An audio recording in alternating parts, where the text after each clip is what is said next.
You are one of our Crunchies winners for public service. And you were sitting around here. We wanted to get you on screen because essentially something really, really crazy is about to happen to you. Is that correct? Yep, I'm going to prison. All right. Yeah, it's quite a shame. So you essentially ran a iteration of a website on AT&T's web address on AT&T's servers that basically just gave you phone numbers and UUIDs or whatever for each of these. Yes, there was, iPad 3Gs. There was a public API on an AT&T web server, and on a URL there was a number at the end, and if you would increment that number by 1, you would see the next iPad 3G user's email address. Mm-hmm. I say, hey, it's bad for AT&T to publish a target list of iPad 3G users. I mean, I do security research. This is what I do, and so I take a sample list data and I give it to a journalist because, hey, big company puts you at risk. You deserve to know it, and they deserve to be embarrassed. Mm-hmm. Federal prosecutors disagree. Okay.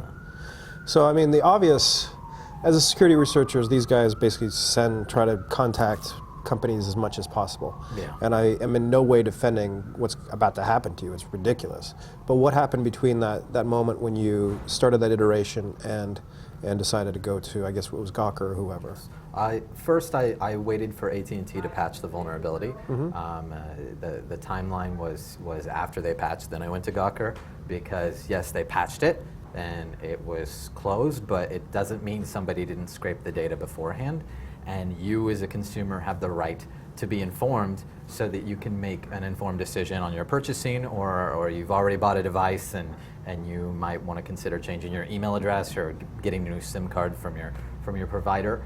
And really, companies have no incentive to tell you there's a problem. They only do it when the law explicitly defines. Like the law says in a couple states at least, if they leak your social security number, then they have to tell you. But that's not a universal. And AT&T has every incentive to not inform you as a consumer and to have me thrown in prison for doing so. Mm-hmm. So you pled not guilty. I went to trial, and I was found guilty on 2 consecutive 5-year felonies. Okay. So what do you think is next?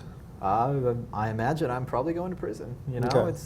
It's a shame, but I'm in a war. You know, this is a battle for our culture. It's a battle for our liberty, and you don't enter into a war and never expect to be a casualty. This is about freedom. This is about the spirit of freedom that pervades Silicon Valley communities. It must be fought for. My life is insignificant compared to the Constitution. Mm-hmm. I think the irony is that we're at a stage especially in Silicon Valley and the growth of these startups, where a lot of these guys kind of thumb their noses at a lot of laws. And Airbnb, Uber, say what you want about what they're doing. They're essentially saying, hey, we're going to do this, we're going to disrupt this thing. And a lot of ink has been spilled on either side of that. I'm personally more supportive of them doing exactly what you said. This is a war. We're trying to work through our freedoms. Yeah. Not maintain our freedoms, but work through and figure out where we stand. When you get out, what's next? Well, there's a couple things that I'd like to do. There's two vehicles by which I could defend effectively civil liberties in America. The first is Congress. There is congressional immunity for anything that you enter onto the Federal Register. So in the future, I would hopefully be able to inform consumers on the Federal Register, and they can't hold a grand jury, they can't indict me. Whatever you say on the floor of Congress is entirely protected. The other interesting proposition is the county sheriff has a unique ability, as a superpower. He can form a posse. So if the feds come into town to limit the rights of law-abiding citizens, say marijuana growers in California, then the sheriff can give all of the marijuana growers a shotgun and say, let's have a standoff. I think that there's a lot of possibility in the future for states to enforce their rights and individuals to continue working to free information, and I definitely have some ideas on how to pursue that. All right, it'll be very, very interesting. I appreciate you coming on. We really appreciate your work.